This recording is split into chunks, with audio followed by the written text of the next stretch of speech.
Hello' guys, কেইবাদিনৰ পিছত আকৌ মই আপোনালোকলৈ এটা ভিডিঅ' লৈ আহিছোঁ। আজিৰ ভিডিঅ'টো অলপ বেলেগ ধৰণৰ, কাৰণ আজি উৰুকা। আমাৰ অসমীয়াৰ বাপতিসাহোন ৰঙালী বিহু। নিশ্চয় কাষত বুলি ক'লেও বেয়া নহয়, কাৰণ আজি উৰুকা। সেই উৰুকা দিনা কিছুমান বস্তু প্ৰত্যেক ঘৰতে গোটোৱা হয়। যেনেকৈ মই গোটাইছোঁ জেতুকা। এয়া আপোনালোকক প্ৰথম দেখাইছোঁ। জেতুকা মোৰ বহুত প্ৰিয়। মই বজাৰৰ পৰা কিনা নেইল পলিচতকৈ জেতুকা লগাই নখত যিটো ৰং উঠে সেইটো দেখি বেছি ভাল পাওঁ। আৰু জেতুকাৰ গুণাগুণটো সকলোৱে জানেই। জেতুকা নখত যদি লগোৱা হয় তেতিয়া নখৰ বেমাৰ কিছুমান নাইকিয়া হয় বুলি শুনিছোঁ, যেনে নখচুকীয়া। জেতুকাৰ ৰস যদি নখত লগোৱা হয় তেতিয়া নখচুকীয়া বেমাৰৰ পৰা পৰিত্ৰাণ পায় বুলি শুনিছোঁ। সেইকাৰণে প্ৰত্যেক বছৰতে মই জেতুকা গোটাওঁ। মই জেতুকা বজাৰৰ পৰা কিনি অনোৱাওঁ। আজি পিছে মই নিজে কিনিছোঁ এইখিনি, এই মুঠাটো।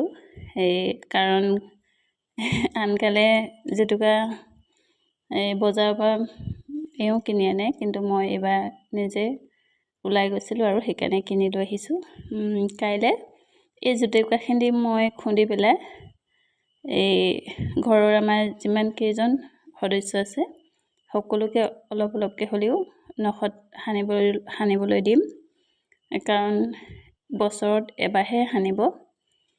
এবাৰ সানিলেও আমাৰ নখ কেইসকলে অকণমান হ'লেও কিবা এটা সমাধান পাব। আৰু লগতে এয়াতো চিনি পাইছে মাখিয়তী।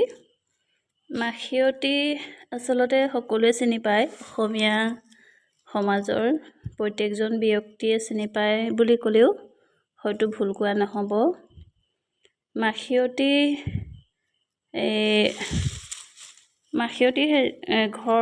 ঘৰত মহ মাখি নহ'বৰ কাৰণে গৰু বিহুৰ দিনা ঘৰত অলপ কোবাই দিয়া হয় বুলি শুনিছোঁ মই। সেইকাৰণে আমাৰো সেই নিয়মটো বা পৰম্পৰাটো প্ৰত্যেক বছৰে কৰি অহা হয়। মাখি আৰু মহ অলপ কমিবৰ কাৰণে। কমে নে নকমে নাজানো, তথাপিও নিয়মটো কৰোঁ। অতীতৰ পৰা কৰি অহা হৈছে যিহেতু, সেইটো কাৰণে এইবাৰো মোৰ মাখিয়তী কিনি আনিছোঁ। এইখিনি কাইলৈ নিয়মটো কৰা হ'ব। আৰু মাখিয়তী দামটো বৰ বেছি নহয়, যিহেতু এই মুঠাটো 10 টকাহে লৈছে। সেইটো কাৰণে এমুঠা কিনি আনি সকলোৱে, অসমীয়া মানুহৰ প্ৰত্যেকজন ব্যক্তিয়ে বা প্ৰত্যেকজন ঘৰৰ কোনোবা এজন সদস্যই বজাৰলৈ গৈ এমুঠা কিনি আনি ঘৰত যিটো নিয়ম কৰিব লাগে, মাখিয়তীয়ে কৰা নিয়মটো, সেইটো সকলোৱে কৰিব লাগে। আৰু আমাৰ পৰম্পৰাটো অব্যাহত ৰাখিব লাগে, কৰি যাব লাগে নিয়মবিলাক। সেইটোৱে মই বিশ্বাস কৰোঁ। আৰু তেনেধৰণে ভুলে শুদ্ধই জনাই নজনাই কৰিবলৈ লৈছোঁ। শিকি আছোঁ। হয়তো এতিয়া ইমান ভালকৈ জনাগৈ নাই নিয়ম কানুনবিলাক। অলপ চলপ যিখিনি ডাঙৰৰ পৰা দেখিছোঁ সেইখিনিকে আমিও কৰিবলৈ লৈছোঁ। পিছত হয়তো আৰু ভালকৈ জানিম, তেতিয়া মই আপোনালোকক আকৌ আৰু ভালকৈ বুজাই দিবও পাৰিম আৰু দেখাই দিবও পাৰিম। আপোনালোকে চাই যাব ভিডিঅ'টো। বাকী জেতুকা আৰু মৌ মাখিৰ কথা ক'লোৱেই। এতিয়া মই আপোনালোকক দেখাইছোঁ এয়া হালধি। হালধিৰ গুণাগুণটো সকলোৱে জানেই। হালধি আমাৰ শৰীৰৰ কাৰণে বা ছালৰ কাৰণে কিমান উপকাৰী। হালধি আমি দালিত দি খাওঁৱেই। তাৰ উপৰিও অসমীয়া মানুহে হালধি আৰু মাটি দালি মিক্স কৰি খুন্দি পেলাই বিহুৰ দিনা ছালত লগায়। এই দুবিধ বস্তু মিক্স কৰি পেলাই যদি ছালত লগোৱা হয় তেতিয়া ছালখন মসৃণ আৰু সুন্দৰ হয় বুলি, দেখিবলৈ ভাল হয় বুলি জনা যায়। সেয়ে বহুতে সানে। অৱশ্যে মই হালধিহে সানি পাইছোঁ। মাটি দালি আৰু হালধি মিক্স কৰিবলৈ আজিলৈকে সানি পোৱা নাই বাৰু, কিন্তু এইবাৰ প্ৰথম সানিম। আপোনালোকেও সানি চাব, সুন্দৰ হ'ব, দেখিবলৈ ভাল লাগিব আৰু ছালখন ধুনীয়া হৈ থাকিব, কোমল হৈ থাকিব, বৰফৰ ৰেখা নপৰে। সেইকাৰণে সানিব গোটাই পেলাই। এয়া পিছে আমাৰ হালধি ঘৰতে আমি নিজে ৰুই লোৱা। যেতিয়া আমি বজাৰৰ পৰা বহাগ বিহুত বজাৰলৈ গ'লে এনেকুৱা ধৰণৰ হালধি দেখোঁ, তেতিয়াই লৈ আহোঁ। হালধি বিহুত লাগে, গৰু বিহুত।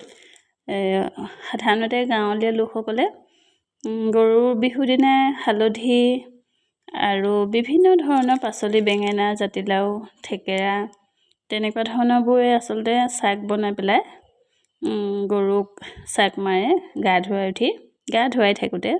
কিন্তু আমাৰ যিহেতু গৰু নাই, তথাপিও হালধি কিনি আনো আৰু তেনেকৈ কিনি আনি পেলাই কেতিয়াবা খুন্দি পেলাই গাখীৰত ৰসটো দি খাওঁ আৰু কেতিয়াবা দুই এটা ঘৰৰ পিৰালিতে লগাই দিওঁ।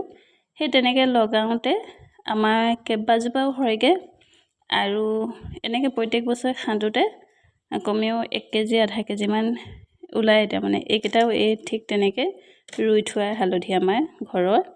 বাকী মাটি দালি মৰমত ভাই বোৱাৰীয়ে দিয়া আছিলে আধা কেজিমান।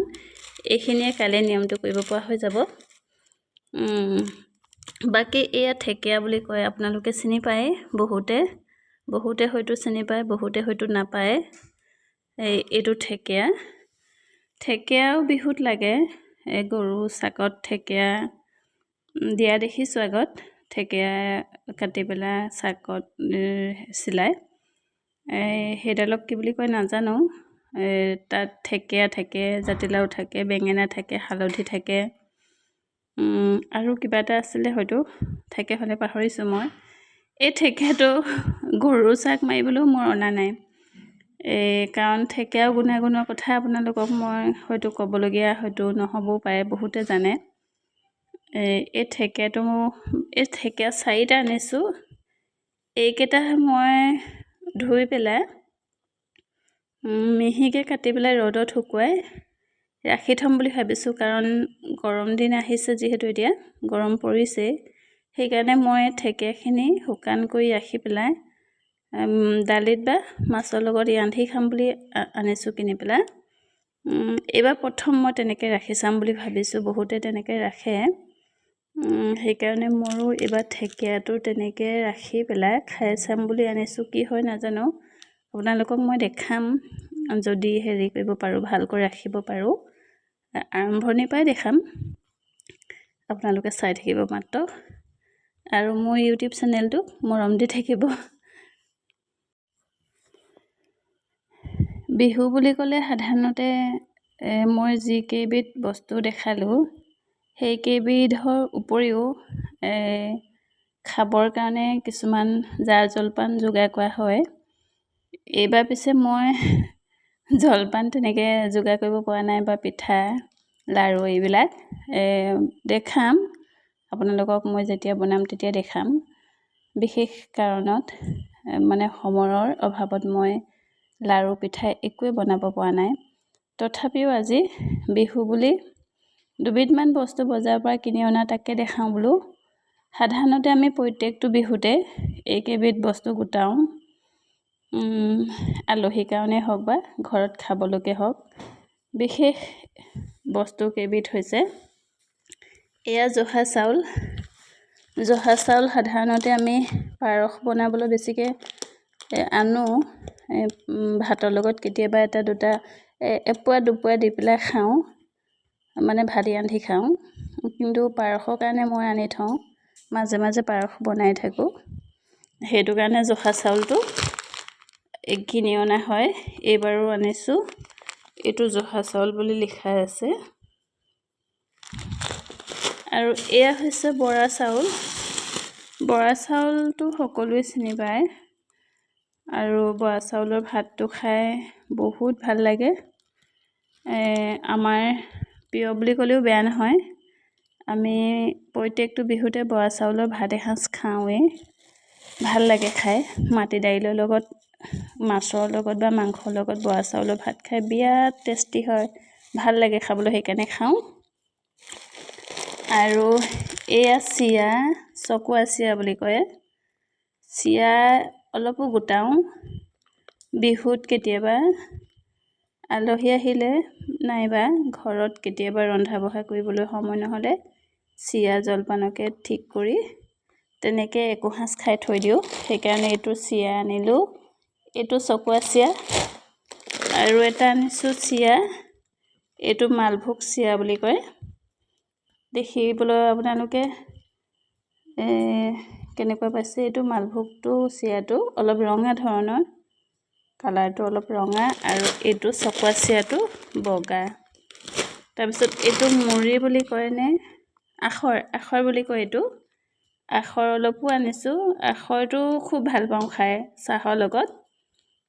শুকান হয় আখৰবিধ শুকান, কিন্তু চাহৰ লগত কিবা এটা খাই ভাল লাগে, সেইটো কাৰণে লৈ আহিছোঁ। তাৰপিছত এইটো গুড়, এই জলপানৰ লগত খাব লাগিব, চিৰাৰ লগতে হওক বা অন্যান্য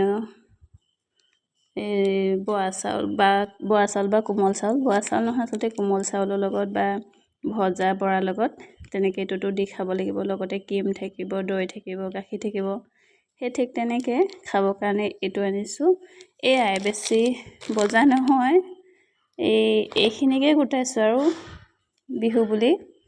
বাকী পিঠা পনাবিলাক মই আপোনালোকক দেখাম যেতিয়া বনাম, আৰু যেতিয়া বনাই হ'ব তেতিয়া দেখাম আপোনালোকক। আপোনালোকে চাই থাকিব। Thank U.